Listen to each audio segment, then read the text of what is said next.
දිගින් දිගටම එයා ඔයාගේ මෙසේජස් වලට රිප්ලයි කරන්නේ නැද්ද? එයා ඔයා ගැන තාම හිතනවද දන්නේ නෑ. දැන් එයා මොනව කරනවද දන්නේ නෑ කිය හිත ඔයා දාන මෙසේජස් වලට ඔහුගෙන් රිප්ලයි එන්නේ නැද්ද? ඔයාව ඉග්නෝ කරනවද? හරි හැටි හේතුවකුත් නැතුව ඔයාව ඉග්නෝ වෙනවද?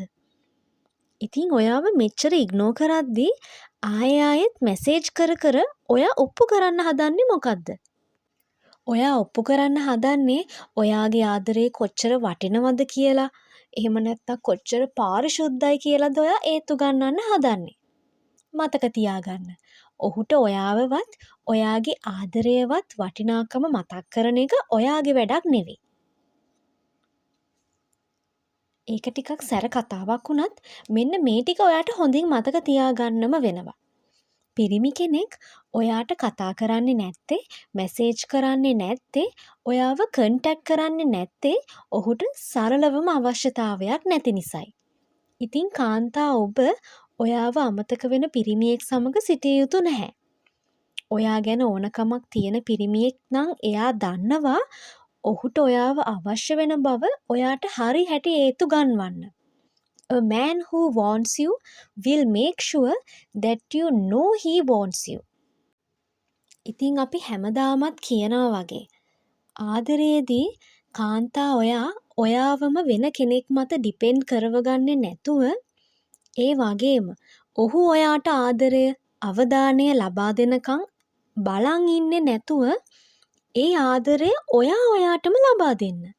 ඔයා ඒ හොයන ඇටෙන්ෂන් එක ඔයාටම ඔයා ලබා දෙන්න.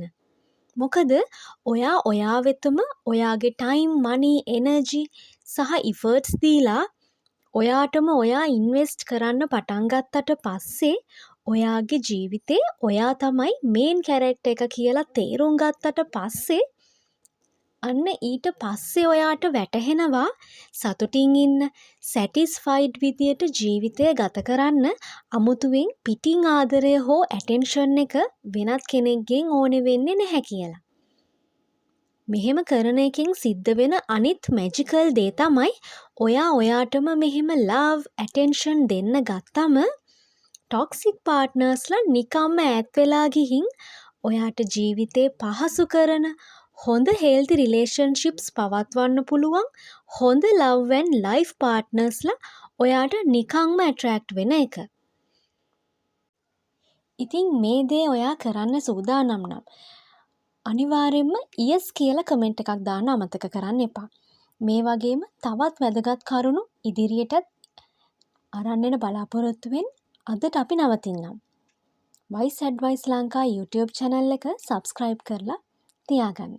ඔයාලට හැමදාම සතුටින් සැනසීමෙන් ඉන්න ලැබේවා කියලා Wise Advice ලංකා තුළින් අපි ප්‍රාර්ථනා කරනවා. සුබ දවසක්.